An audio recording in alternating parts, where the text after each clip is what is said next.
bagaimana cara penggunaannya, sebab dia yang menciptakannya, maka dia mengetahuinya. Adapun kita manusia dan segala isi yang ada di alam ini, Allah Ta'ala yang menciptakannya, maka Allah Ta'ala yang lebih mengetahui apakah yang layak, apakah yang sesuai, apakah yang munasabah untuk manusia.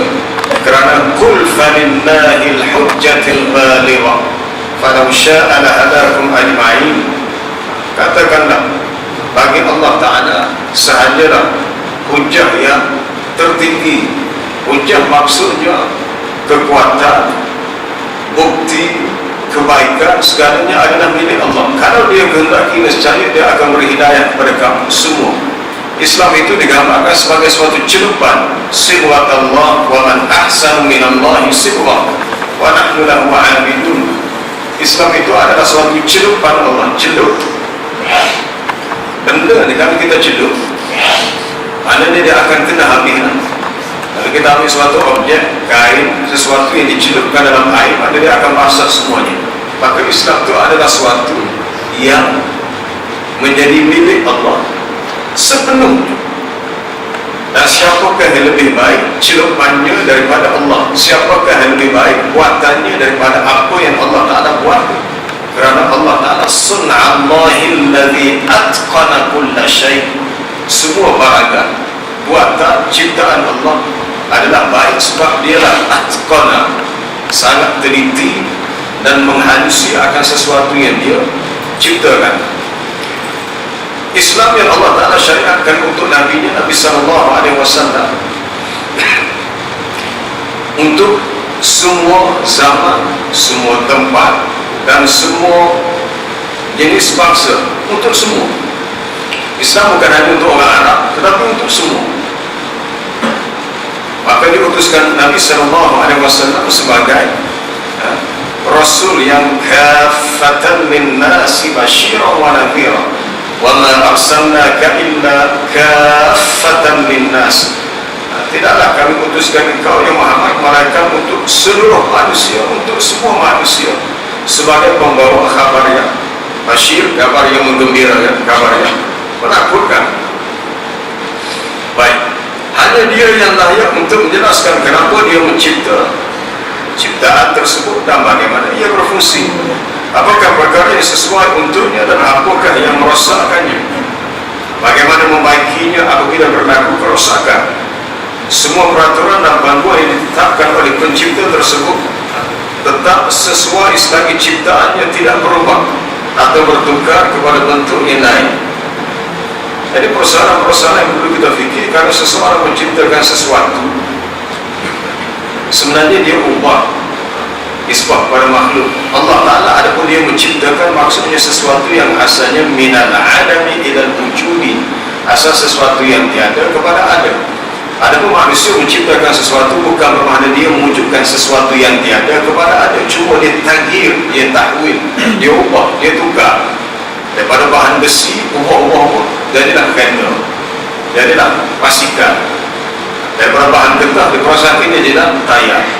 Walaupun manusia mencipta, itu hanyalah kalam majazi, bukan kalam hakiki. Getah itu bukan manusia yang ciptakan. Allah Ta'ala yang menciptakan susu getah. Allah Ta'ala yang menyediakan hadid, adanya besi. Manusia dengan kekuatan akal yang diberikan, fikir macam mana nak ubah. Jadi kalau manusia yang ubah sesuatu menjadi benda lain, dia lebih tahu. Manusia yang buat benda tu tahu, dia punya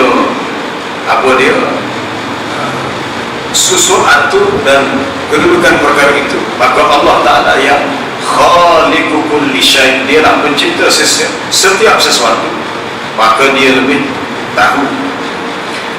Semua orang mengiktiraf hak itu, mengiktiraf hak yang dimiliki oleh setiap pencipta sebarang ciptaan.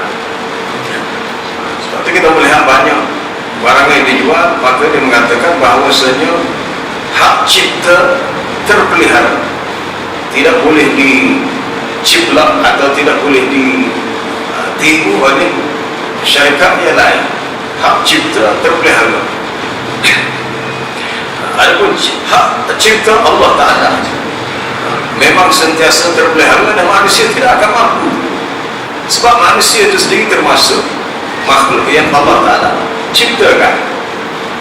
Baik, kita kata sekarang ni kemajuan sains teknologi, manusia boleh mencipta robot. Dia tidak akan berlaku satu masa nanti robot boleh mencipta makhluk yang bernama manusia. Tidak mungkin. Dia tidak sama antara khalik dengan makhluk. Apabila Allah Ta'ala bertanya kepada manusia, am khuliqu min ghairi syai', adakah mereka itu diciptakan dengan tidak ada sesuatu asalnya? Am humul khaliqun, adakah mereka sendiri yang menciptakan diri mereka? Am khuliqu min ghairi syai'in am humul khaliqun, adakah mereka diciptakan dengan tidak ada sesuatu asalnya? Adakah mereka sendiri yang mencipta diri mereka? Am khalaqus samawati wal ard bal la yuqinun, adakah mereka yang menciptakan langit dan bumi? Bahkan mereka itu tidak yakin. Makhluk tidak mempunyai apa-apa kemampuan, kekuasaan, kekuatan untuk mencipta. Penciptaan yang ada di alam ini Allah Ta'ala yang menciptakan. Baik, begitu juga seorang yang kafir, mereka mengiktiraf hak ini untuk semua pencipta, kecuali hak yang maha mencipta lagi maha bijaksana, yang telah menciptakan mereka daripada tiada kepada ada. Ini telah kita sentuh tadi. Hak asalnya daripada tiada kepada ada. Apabila Allah Ta'ala menghendaki untuk mencipta sesuatu, maka apabila dia menciptakannya, dan sangat mudah urusannya, innama qawluna li syai'in idza aradnahu an naqula lahu kun fayakun, ataupun innama amruhu idza arada syai'an an yaqula lahu kun fayakun. Allah Ta'ala boleh menciptakan apa sahaja yang dia kehendaki untuk diciptakan, maka dia lebih mengetahui. Salah satu nama ataupun sifat Allah disebut Al-Hakim. Innahu huwal alimul hakim, dialah yang maha mengetahui lagi maha bijaksana. Al-Hakim maknanya mempunyai hikmah yang tinggi. Allah Ta'ala yang lebih tahu. Ini adalah salah satu kekeliruan yang menimpa mereka, kerana kekeliruan ini dibina di atas asas manusia telah berubah. Kelirunya sebab dia kata dulu manusia lain, sekarang manusia lain pula. Adakah bila manusia sudah berubah bermakna hukum hakam syariat yang ada dalam agama ini perlu diubah? Adakah disebabkan manusia sudah maju dan sibuk dengan urusan dunia, maka solat yang 5 waktu suatu masa nanti perlu diubah jadi 3 waktu? Oh, tidak mungkin.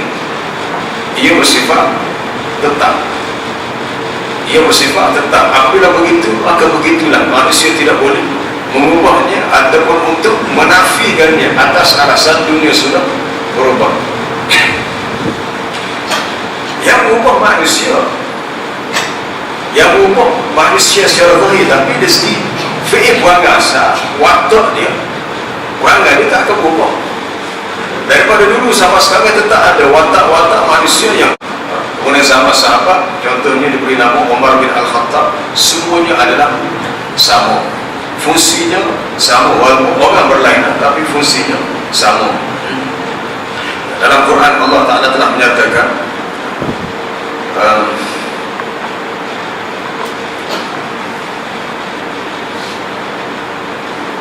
وَمَا مِنْ دَابَّةٍ فِي الْأَرْضِ وَلَا طَائِرٍ يَطِيرُ بِجَنَاحَيْهِ إِلَّا أُمَمٌ أَمْثَالُكُمْ مَا فَرَّطْنَا فِي الْكِتَابِ مِنْ شَيْءٍ.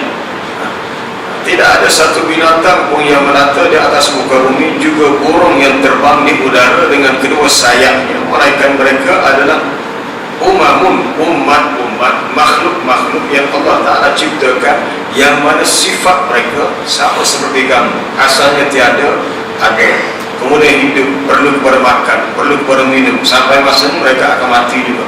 Mereka adalah umamun amthalukum, makhluk-makhluk yang kehidupannya seperti kamu, melalui proses yang demikian supaya. Begitu juga apabila kamu perhatikan setiap anggota tubuh kamu, kamu mendapatinya tidak berubah atau bertukar walaupun berbagai perkara berlaku ke atasnya sebelum beribu-ribu tahun yang lalu. Oleh itu kesimpulannya, kejadian manusia dan fitrah kemanusiaan tidak akan berubah selama-lamanya.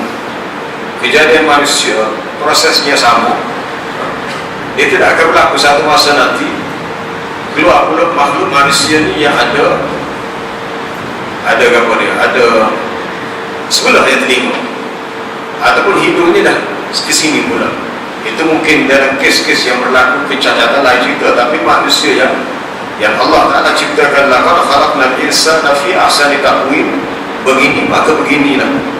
Seperti mana kejadian manusia tidak berubah, apa yang sesuai untuk manusia pada masa dahulu maka juga sesuai pada hari ini. Contohnya, perbuatan seperti melakukan maksiat kepada Allah, berbohong, khianat, zalim, membelot, saksi palsu, derhaka kepada kedua ibu orang tua, menjadi batu api yang melaga-lagakan manusia, perbuatan minum arak, zina, mencuri, dan semua perkara buruk yang lain berlaku ia dahulu dan berlaku sekarang dan akan berlaku pada masa depan. Dia akan terus berlaku dan berlaku. Kalau nak dikatakan bahawasanya hukum untuk pencuri potong tangan di zaman dahulu saja, sekarang pun berlaku juga, ada juga orang yang mencuri. Mungkin setengah mengatakan cukup sebab sekarang manusia dah cerdik, ilmu dah berkembang, pengetahuan dah semakin meluas, memadai dengan pendidikan. Dalam Islam dia ada ilmu secara ta'lim, ada secara tarbiyah, ada secara ta'dib, diberi ilmu kemudian dididik. Tetapi sekiranya masih belum berkesan, adanya denda, adanya hukuman. Semua perkara buruk ini adalah hidup, dan Islam datang untuk menyelamatkan individu dan masyarakat daripada terjerumus ke lembah yang hina, supaya manusia dapat menjaga kemuliaan, nilai insaniah, nilai kemanusiaan. Kerana kemuliaan itu Allah Ta'ala yang berikan kepada manusia.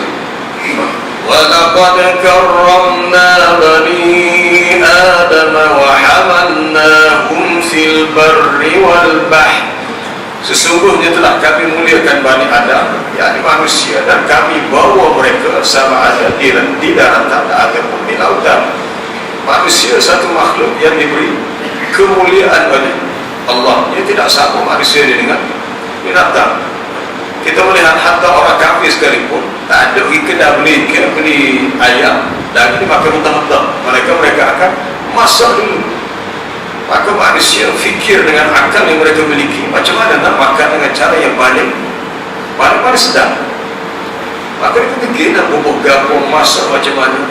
Maka lahirlah berbagai menu masakan. Tetapi perkara ini tidak berlaku pada makhluk binatang. Kucing di rumah, kalau kita beli ikan mentah, dia akan makan itu, kalau dia lapar. Dia tidak akan kata, oh ikan ini mentah, tak saya makan, aku nak ikan yang masak dulu. Sebab bagi dia tidak ada bezanya ikan yang mentah, ikan yang masak. Tapi manusia ada karamah, maka manusia akan fikir macam mana cara yang paling baik untuk menjaga karamah atau kemuliaan yang diberikan kepadanya. Adakah pada hari ini perkara tersebut telah berubah? Satu persoalan yang perlu ditanya, adakah sudah berubah dan maka ia telah menjadi perkara yang baik? Jawabannya tidak berubah. Watak ini tetap wujud. Ada yang baik, ada yang buruk, mesti ada. Dia tetap ada, cuma berbeza di sikit banyak itu. Kalau kita nak mensifarkan sesuatu yang telah Allah Ta'ala fitrahkan, yang disebut sebagai sunnatullah, maka ia adalah mustahil. Dalam Islam, salah satu rukun Islam ialah mengeluarkan zakat harta benda. Dalam sebuah komuniti masyarakat, Muslim atau bukan Muslim, tetap ada orang yang fakir, miskin. Kalau kita cuba hapuskan untuk menjadikan semua manusia kaya, bermakna kita seolah-olah menafikan bahawasanya kewajiban zakat sekali sudah tidak relevan. Dia tetap akan ada, tetap akan wujud berlaku orang yang miskin. Mungkin kalau tidak ada tempat, ada tempat lain. Tetapi apabila dunia ini mengalami perubahan, contohnya di akhir zaman, apabila dunia hampir kiamat, salah satu tanda kiamat yang disebut oleh Nabi SAW, istifadatul mal, harta akan menjadi banyak, melimpah ruah harta. sehingga seorang yang kaya membawa hartanya untuk disedekahkan orang miskin, dan mereka tidak mendapati sesiapa yang berhak boleh menerimanya, sebab semuanya kata, aku sudah kaya, aku nanti macam mana, aku pun kaya juga. Kita pernah mendengar kisah di zaman Khalifah Umar Abdul Aziz rahimahullah, berkat keadilan pemerintahannya, harta melimpah ruah sehingga tidak ditemui orang miskin yang boleh diagihkan harta zakat untuknya. Di tempat dia lah, mungkin di tempat lain ada, tempat dia. Di akhir zaman harta akan melimpah ruah, akan berlaku inqilab, pertukaran pada sistem kehidupan, nilai-nilai kehidupan akan berubah. Tapi asalnya sebelum sampai kepada hak-hak itu, dia tidak berubah, dia tetap ada orang baik, ada orang jahat, ada orang buruk, ada orang comel. Maka begitulah apa dia bentuk kehidupan yang kita lalui di dunia. Adakah neraca penilaian telah bertukar? Jawapannya tidak. Sesungguhnya neraca penilaian ataupun kali pengukur untuk kita nilai perkara ini, dia tidak berubah. Apa yang berlaku ialah fitrah kemanusiaan telah tercemar dalam diri mereka, yang mengatakan neraca penilaian yang digunakan sebelum ini telah berubah. Jadi manusia-manusia yang tidak yakin dengan ajaran agama Allah, lalu mereka mahu melepaskan diri daripada sebahagian hukum dengan alasan bahawa hukum itu untuk zaman dahulu. Hukum zaman sekarang ini kena ubah, dia sesuai dengan zaman. Sebenarnya fitrah mereka telah tercemar disebabkan terlalu mengikut kehendak hawa nafsu. Buatlah kebaikan dan akhirkanlah dengan meninggalkan kemungkaran, buangkanlah semua keburukan dengan bersungguh-sungguh. Apabila berlaku sebaliknya, kesannya juga adalah sebaliknya. Contoh ini berikan, hasad dengki tetap dikenali sebagai hasad dengki, walaupun dahulu kerana pokok kurma dan hari ini kerana sebuah kereta. Dulu boleh jadi orang dengki kerana kebun kurma dia hasilnya banyak, sedangkan kawan di kebun kurmanya tidak banyak sangat hasilnya. Ataupun sekarang orang berdengki kerana kereta, orang tu boleh pakai kereta mahal, orang tu boleh tak boleh nak beli kereta mahal. Sifat dengki itu tetap ada, cuma dia punya objek dengki itu dah berubah. Macam kita belajar dulu zaman-zaman terdahulu, mungkin belajarnya lain caranya, tapi mesejnya sama untuk menyampaikan ilmu dan nasihat-nasihat agama.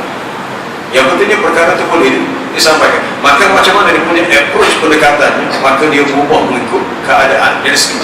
Tapi dia punya konten, kandungan sama, kandungan kepada ilmu itu sendiri sama.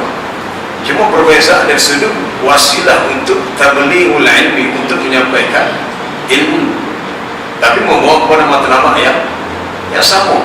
Yang mana zaman sekarang lebih mudah, cepat dan pantas. Zaman teknologi maklumat di sana cepat, ilmu, maklumat, fakta tersebar dengan cepat. Kalau betul-betul lah, kalau salah-salah lah, kalau kita menerima dengan tanpa menilai, mungkin kita lebih terdedah pada risiko mendapat keburukan berbanding mendapat kebaikan. Kemudian sifat tolong-menolong tetap dikenali sebagai tolong-menolong. Kalau dahulu tolong-menolong untuk membajak tanah menggunakan alat membajak, pada hari ini ia dilakukan dengan menggunakan mesin membajak.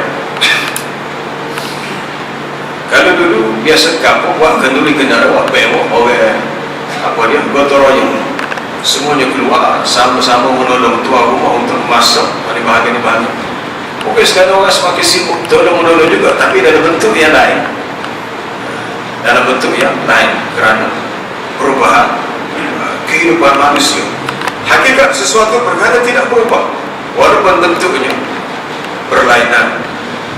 Namun perubahan bentuk tidak mampu mengubah hukum asal hakikat sesuatu perkara. Kalau berubah bentuk, tapi hukum asalnya tidak berubah. Arak contohnya, minuman arak ini minuman yang memabukkan, akan berlaku di akhir zaman. Dalam hadis Nabi di mana manusia meminum arak dan mereka menamakan dengan nama yang lain. walaupun sebut nama lain, tapi kalau ada sifat yang muskil boleh memabukkan, maka dia termasuk Arab yang diharapkan. Walaupun ditukar nama, atau nama itu tak penting, tapi dia membawa kepada kesan buruk yang sama, maka dia tetap haram. Oleh itu fitrah manusia tidak berubah. Apa yang sesuai untuk fitrah manusia pada masa dahulu tetap sesuai pada masa pada hari ini. Sekalipun bentuk dan keadaannya telah berubah, tetapi asasnya, asal dia tetap kekal. Sesungguhnya pencipta yang mencipta manusia yang kejadiannya tidak berubah telah menentukan manhaj untuk Allah Ta'ala telah menentukan manhaj untuk macam satu sistem, satu peraturan untuk manusia lalui kehidupan di dunia. Kita tidak boleh mengambil suatu peraturan kehidupan kita sendiri tanpa terikat dengan peraturan yang Allah Ta'ala tentukan. Kalau manusia buat cara hidup sendiri, ideologi sendiri, manusia akan menjadi sesat. Manusia akan menjadi sesat dan dia akan hilang sifat-sifat kemanusiaan, rasa kemanusiaan semakin hilang. Contohnya kita kata dalam bab tolong-menolong. Bagaimana negara-negara yang melihat Palestin begitu dahsyat ditindas, tapi masih memberi sokongan kepada Israel. Soviet, Rusia, China, kita tahu negara China, Amerika Syarikat. Walaupun ada negara-negara kafir yang lain yang pro kepada Palestin, tapi masih ada setengah yang seperti menyokong kezaliman dan ketidakadilan dilakukan oleh Israel, di mana pertimbangan kemanusiaan kita bukan bercakap dari sudut mungkin dari sudut agamanya, mungkin sebab mereka mengatakan majoriti Palestin orang Islam, itu satu isu yang lain, tapi isunya faktor kemanusiaan. Sebab yang ada tempat lain bukannya makhluk asing, mereka juga manusia. Adakah manusia itu tidak fikir kalau perkara yang sama berlaku kepada ahli keluarga mereka dan anak-anak mereka, dengan musnahnya umum, berlaku kemusnahan harta benda, matinya manusia, ia sesuatu yang tidak boleh diterima dalam masyarakat manusia yang bertamadun. Sebab dalam Islam sebenarnya peperangan yang sebenar adalah peperangan di medan peperangan. Dia tidak boleh melibatkan orang tua, kanak-kanak dan wanita. Tapi sampai sekarang adalah zaman di mana nilai kemanusiaan runtuh sangat dahsyat. Sangat dahsyat. Walaupun Amerika Syarikat tahu cara Israel buat itu sama, melanggar peraturan peperangan antarabangsa, tak boleh bunuh orang dari masjid, tidak boleh bunuh kanak-kanak, wanita, orang tua, tetapi peraturan itu dilanggar. Dia yang buat peraturan, dia yang langgar. Pelik. Orang lain yang menegakkan peraturan yang dia buat pula dia agak sadar. Maknanya satu hari nanti kalau orang curi masuk rumah kita, kita lapor perpolis, kita tak lapor di sana, curi itu tak sadar. Jiran kita nak tolong kita tak boleh. Kalau turun, orang bagi tolong pula dia agak pengganas. Orang curi itu tidak pengganas. Mana sudah berlaku inqilab, sudah berlaku in'ikas, keterbalikan. Nilai kemanusiaan sudah terbalik. Maka di kala itulah manusia merasakan seperti hidup ini tidak ada nilai. Maka ada yang mengalami tekanan, ada yang mengalami kemurungan, sampai mereka sanggup bunuh diri. Sebab mereka hidup dalam komuniti masyarakat manusia yang sudah tidak ada nilai kemanusiaan. Bahkan kalau nak kata nilai kebintangan pun tak ada. Bukan binatang pada lain. Kalau nak kata tidak ada ke, di manakah peri kemanusiaan, tak usah kata peri kemanusiaan, peri kebinatangan pun tak ada. Nak kata apa dia, tidak ada istilah yang boleh kita gunakan untuk menggambarkan zalim dan jahatnya manusia-manusia yang tidak berhati buruk yang berlaku di negara-negara yang bergaulah. Baik, firman Allah Subhanahu wa taala, فأقم وجهك للدين حنيفا فطرة الله التي فطر الناس عليها لا تبديل لخلق الله. Ayat ini banyak kali dah kita jumpa sebelum ini. Maka hadapkanlah wajahmu, yakni dirimu, ke arah agama yang hanif, yang lurus, yang jauh daripada kesesatan.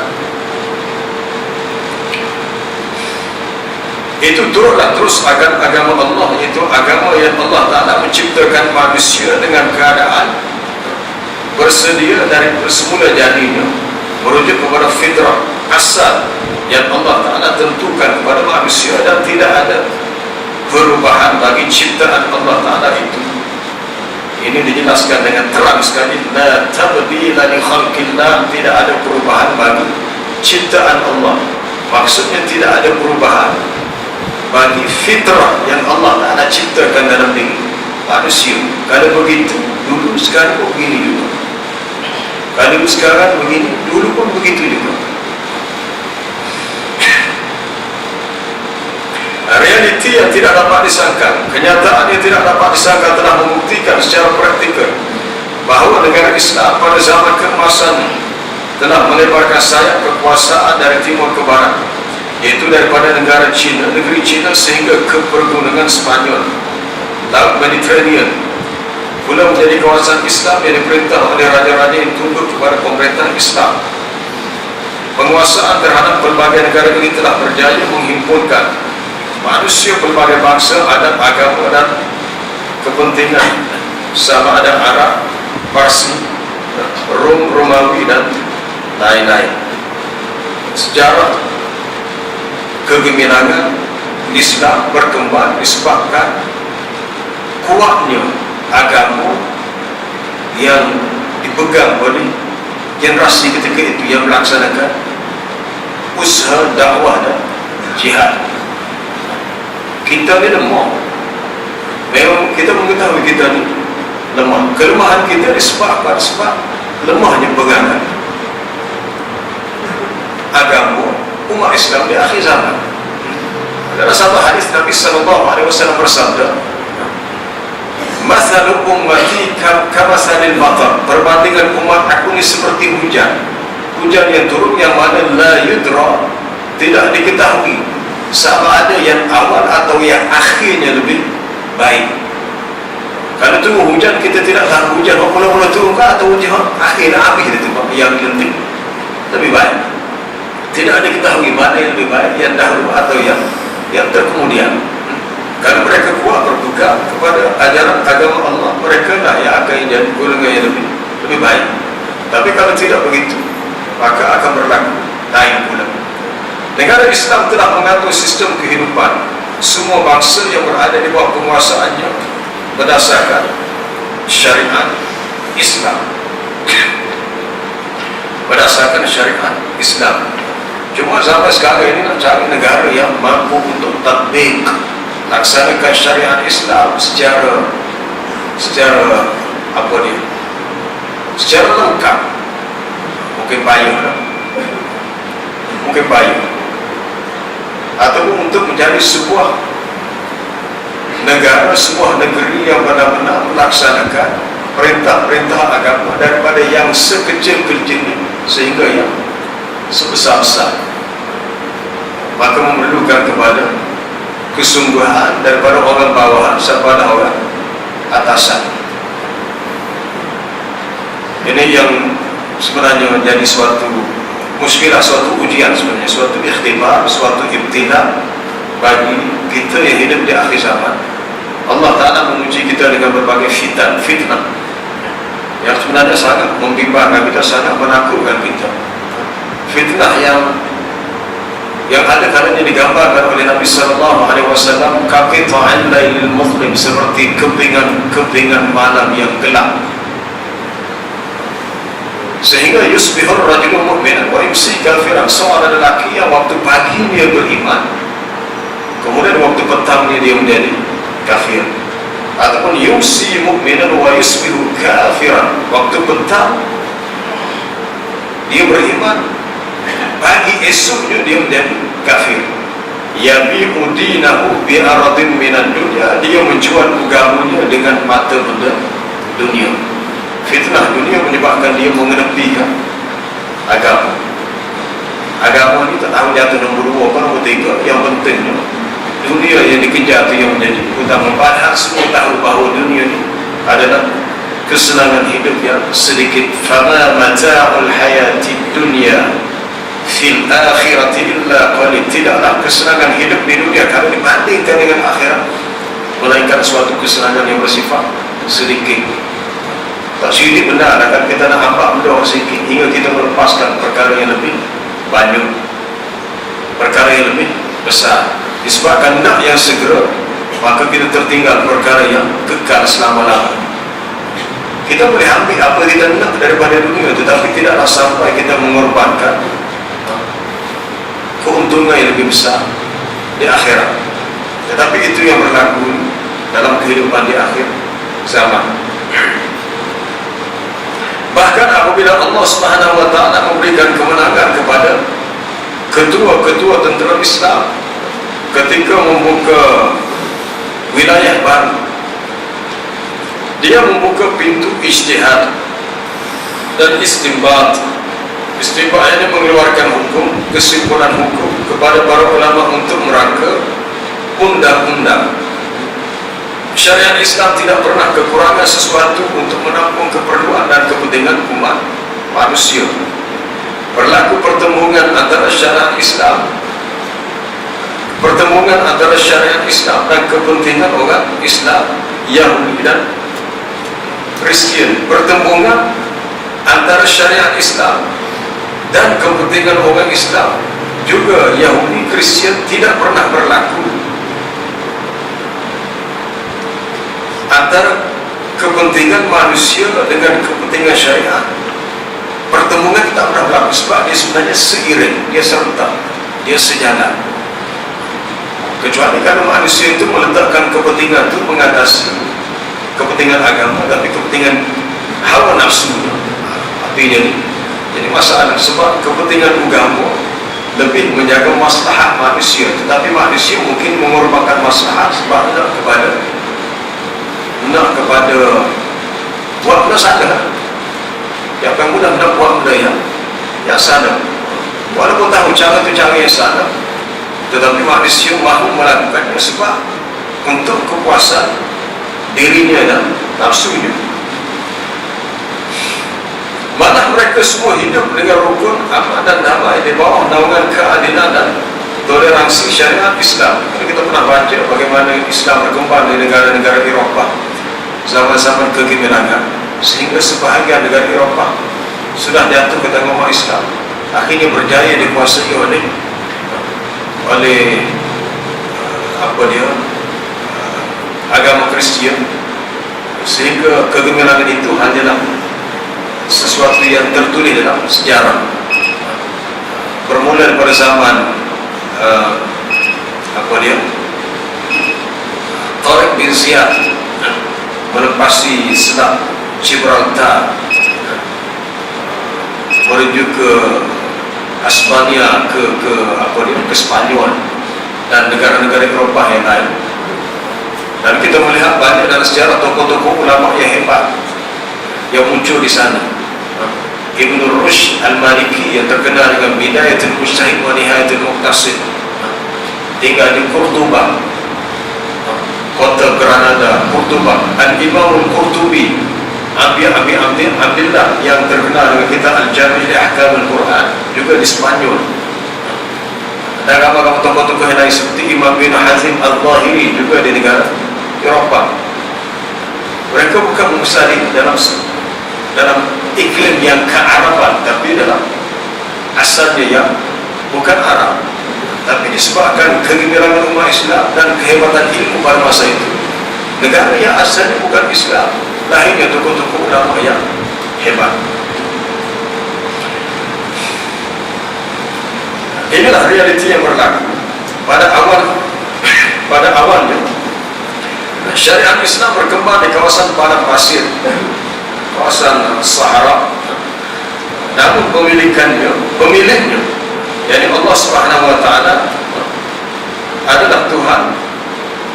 sekalian manusia, di mana Dia yang maha mengetahui perkara yang terbaik bagi hamba-Nya pada setiap zaman dan semua tempat. Semua ini telah dibuktikan oleh sejarah dan realiti serta diakui oleh para ilmuwan, sebagaimana disebut dalam beberapa contoh di bawah. Jadi kesimpulan kita boleh ambil daripada contoh ini, perlu kepada kesungguhan untuk kita belajar memahami agama, untuk kita melihat dalam bentuk yang lebih luas dan bukan dalam bentuk yang untuk kita sempitkan. Sebab agama ini universal. Kenapa dinamakan university? University ini macam-macam fakulti dan macam-macam kuliah ada. Dia akan di banyak bahagian. Cuma student yang akan pilih dia nak fakulti mana. Asalnya walaupun universiti itu asalnya bahasa Inggeris, maknanya universal, meliputi semua. Islam adalah suatu ajaran yang universal, berdasarkan kepada ayat wa ma arsalnaka illa kaffatan lin-nasi basyiran wa nadhira walakinna aktsaran nasi la ya'lamun. Qul ya ayyuhan nas, katakanlah ya Muhammad, katakanlah kepada manusia, wahai manusia, inni rasulullah ilaikum jami'an, sesungguhnya aku adalah utusan Allah kepada kamu semua. Aku adalah utusan Allah kepada kamu semua. Alladzi lahu mulkus samawati wal ard, yang mana kepunyaan Allah jualah segala kekuasaan di langit dan di bumi. Adapun aku ni rasulullah ilaikum jami'an, utusan Allah untuk kamu semua, untuk mengajar kamu agama ini supaya kamu selamat dan hidup dengan baik dunia dan akhirat. Tapi kalau kita tak belajar agama dan tidak faham apa yang dimaksudkan Islam itu sesuai untuk semua tempat dan zaman, krisis yang paling bahaya berlaku dalam kalangan Islam adalah krisis kejahilan. Jahil tentang akidah Islam dan jahil tentang syariat Islam. Apabila umat Islam sendiri yang jahil tentang agama ini, maka tunggulah akan berlaku malapetaka yang besar. Apabila hampirnya kiamat, sehingga tidak ada lagi seorang pun yang dapat menyebut Allah, tidak dapat menyebut namun Allah. La taqumu as-saah, tidak akan berlaku kiamat sehingga tidak ada seorang pun di atas muka bumi yang kenal Allah, yang kenal apa-apa nilai kebaikan. Wallahu a'lam. InsyaAllah kita sama lain kali ada soalan.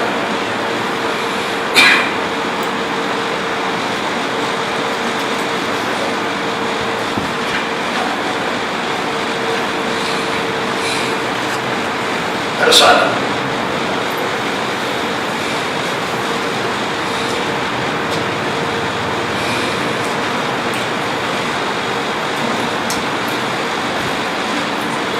Saya mencatatkan satu buku yang sangat baik untuk dibaca dan dibuat teks usrah kalau kita buat dalam perbincangan. Syariatul Islam salihatun litatbiq fi kulli zaman wa makan. Syariat Islam sesuai untuk dilaksanakan pada setiap zaman dan tempat.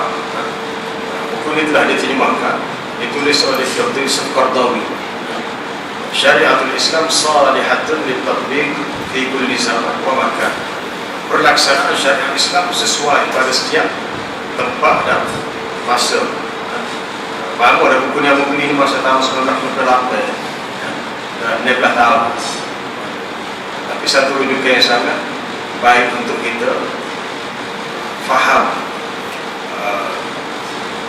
sifat-sifat syariat Islam yang ditulis oleh Al-Qardawi untuk menyatakan bahawa ia adalah salih, yakni munasib, sesuai untuk semua manusia dan untuk semua tempat. Wallahu a'lam. Subhanallah wa bihamdihi, asyhadu an la ilaha illa